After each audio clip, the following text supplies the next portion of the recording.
incredible, that was an inside joke, only 4 of us knew what it is, but the miking of pianos, for me, to this day, is still incredible. And can I tell one story about you? Well, not just one. No, that's what we're here for. But here we are in what was that century? When we were born, in the 19th century, 18th something. So I finally convinced Mr. Sinatra to make an album. This is 10 years after the previous album. And we set up the room, and the stories go on, but we finally got him comfortable. And Bill Miller was he was on a little platform with his paraphernalia and a mic, and there's Bill, so you can see him. Can't see the rest of the room section, but the horns are here and the strings behind him. It's kind of unique. And I don't tell him until the last second, the old man does not want the lid up. So that already starts a problem.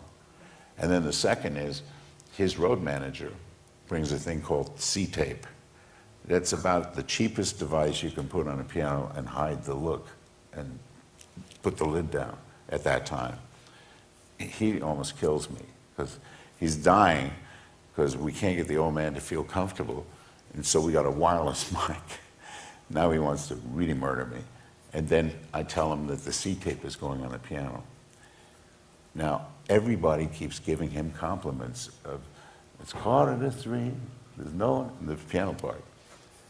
And he wants to really murder me because he wins a Grammy, he wins every award you can win. And the piano sound that people keep saying to him, how brilliant that is. $160 piece of garbage inside the piano. But it's true, the piano sounds that you do make, and with that little Canadian girl, I can't remember her name. You know, let's change the subject here. You're talking about piano sounds. I did an album with Bill Evans called You Must Believe in Spring. And we had, it's a great record, and everybody was in the same room and right next to one another. Elliot Sigmund and Eddie Gomez played bass on it. But we had 3 pianos in the studio. And we had a Steinway, we had a Bosendorfer, and we had a Yamaha. And he would trying them all out. And the one that sounded the best was the Yamaha, believe it or not, which surprised me at that time. It was a big Yamaha. But it had funny action to it. And Bill said, well, just give me an hour or so and let me get used to this thing. So he figured out the action and knew, what to do. And if you know that record, you can hear how beautiful that piano sounds. It's really a beautiful record. So a big part of it is the piano. To be honest with you, I've never been to the studio over in New Jersey, Rudy Van Gelder. I've never been there. So I have no idea what kind of piano he had or how he mic'd it or what. And he was a very secretive guy. The exact opposite of Phil and I. We don't have any secrets, people, how do you do this? At Capitol, when guys come in and are going to set up for a big band and they haven't done one there, the first thing they say is, set it up the way Al sets it up, So we just don't, I don't believe that you keep these things to yourself, we were doing a record with a guy by the name of Esquivel. You guys know Esquivel? Sure. Other Worlds, Other Sounds. Well, we were doing the second one after that, and there was a certain sound that the engineer got on it, and I went and asked him how we got that sound. I was really curious how he got it, and he said to me, does Macy tell Gimbals? And I thought, what the hell, So I made up my mind at that point, I was still very young, that I would never do that. I would never keep a secret from anybody on how I got a sound or what it was about. And just for those who didn't get the reference, and to prove how old Al is, Gimbals used to be a department store in New York.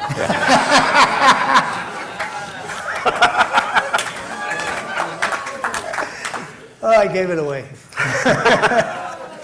Well, all right, so Rudy Van Gelder had created this jazz sound.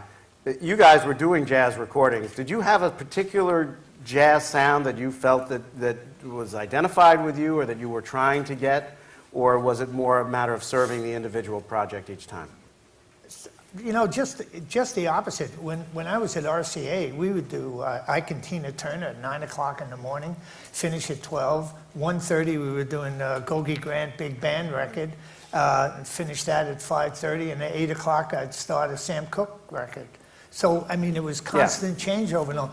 The thing that I learned was, I learned the room so well that I knew what kind of music it was going to be on how to set the room up. Because certain parts of the room are liver than others and so forth. And so that was the secret I had, that I knew where to put the rhythm section on certain kinds of dates and so forth, and that was it.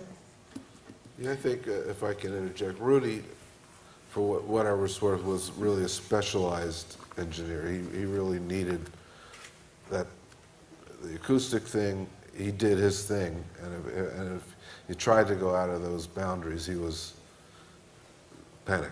Yeah. I did a record there, my first record in 1968, where I brought some electric instruments into the studio, electric bass, Bernard Purdy on drums. It was not his usual people he was used to working with, and the style of the music was a little different, and he just went off kilter. He couldn't deal with it. Fish out of water. Yeah. But what he did great. Well, you had experience then recording with in Rudy Van Gelder's studio with the more straight-ahead things that he was comfortable with. Yeah. Then, as you started to move into other directions, as you say, you found yourself in a completely different setting musically. So, Randy, I think maybe you're the next person to talk here a little bit about how some of the changes in technique and technology have affected the process, the industry, and even how you go about making the music in the, say, the 70s and the 80s specifically. Well, I must say, by the 70s, I can't recall any drastic innovations other than the tape got thicker and there were more tracks to work with. That was, you guys were working sometimes with 4 and 6 inputs in the old days. Now we're up to what? 24, 36, 48? 8, 16, 24, so we had more flexibility than they did, and we could literally piece or stack records together, so we didn't have to go all into the studio and record everything at once. We'd start tracking and then listen and add things as we heard them. So that was probably the biggest innovation at that time. Real thick tape and just a lot of space to put things on there. And how does, I mean, from your standpoint and from Phil and Al's standpoint, how does that change the actual nature of the music? Well, you could just give a lot more thought to what you were going to do instead of going in there and only having, like the older records was the real thing. You had to really record everything. At the same time, get the balance. The balance went directly to tape. There wasn't much mixing sometimes, so engineers were really under the gun. And it sounds to me like it also means that there's a different kind of spontaneity going on in the 50s and 60s when you're doing it without the ability to fix it in the mix. Yeah. Or to add things, which is what he's saying. You Yeah. can really, Yeah. Right. Both. you could take, I mean, the other the cats were the ones who were under the gun too. If all you're going to do is put a couple of mics up and you got to play and everybody plays together and that's the take, as opposed to what you're talking about, where you can essentially do what a lot of rock and roll bands do. You go in and you lay down the bass line for the thing, and then the drummer comes in and says, "Wow, that's interesting. I'll play this over that," and then everybody becomes a composer at that point, including the engineer becomes a part of the composition process. Yeah, then the engineer became really part of the band, as Yeah. you guys know, And a lot of consultations, what do we do next, which direction, what's going to go on next. I mean, it was a fascinating process. And they're both fascinating processes. Going in there still to this day with a quintet and just hitting it is fascinating. But I always also enjoyed using the studio as an instrument and as a tool, too. That was what kind of gave birth to the 60s pop music as we know it. The studio was a big, important part. But at that point, then, the jazz recording becomes less a document of a performance than a separate artifact. something, its own project. It may not even be repeatable in a live performance. How do you feel about that? It's actually interesting you brought that up. I just went to record on Miroslav Vida's record, and he's his producer, engineer, everything. And we didn't do anything together. Like, he had recorded these orchestra samples and the saxophone and the drummer and percussion and this voice and this oboe and this bassoon. Nothing, nobody had been in the studio at the same time. But when he plays the track back, it's like even more spontaneity because he'll be like, oh, maybe I should put the oboe actually in this part of the orchestra. So it's like this whole other level of spontaneity. And he's like kind of like this puppeteer controlling any part that he wants. And it's really out, because that was the first time that I ever had recorded something that compartmentalized. So to go in and I didn't even hear the other instruments. He just fed me the lines that he wanted, and then he fits it in and plays it back in like this complete piece, and it's trippy. And that's a perfect example. There's no way ever in real life to emulate what's on that record, but the artistry comes, if you know that he's pieced it together, then the project is his mastery at making all these random pieces fit, you know? Now, Kurt, you have, I think, experience in both camps of this. You have a foot in both sides. Yeah, well, I mean, if you're at, like when we first did our thing, we had the 2-inch tapes, and if we were going to put a couple of pieces 94, of 95. things together, and get the razor blade out and do the thing, and that seemed astonishing enough to me that anybody could be skillful enough to cut the tape with that much confidence and put it together in such a way that you didn't destroy the project, lose some of the music, and have it fit together in a seamless way. Already seemed pretty amazing to me, but then with the advent of all the digital stuff that happens, and now cats can go in, I mean, the stuff that when Al and I have been in, I mean, I'll have been doing something, I'll say, man, I really don't dig that, and he'll be like, well, come in here, let me see, and then I'll come in, and he'll be like, before I even get into the control room to hear it, he's like, what do you think of this? And it's like, what did you do? He's like, well, I did this sound good button here.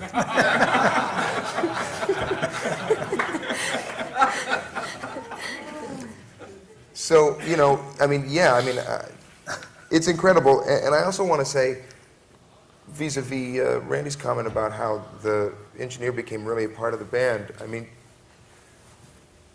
and we've all dealt with heavy cats who are geniuses and super experts at what they do, but there are very few people generally who are in the recording studio other than the band.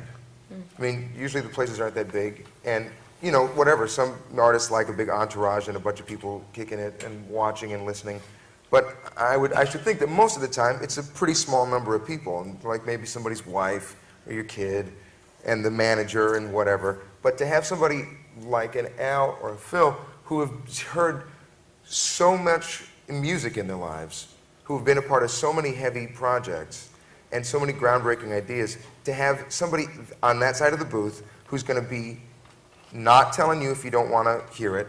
If you just say, that's what I want, good. If they speak up, you'd think, well, man, maybe you want to do another.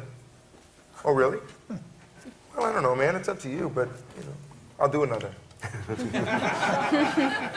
Right? Because that's part of what you're, I don't want to say hiring, it's part of the collaboration that you're having. They're not just trying to capture something and make it sound a certain way and investigate that. They're also really, they're going to be partial producers of the record, no matter whether they've been hired for that position or not, just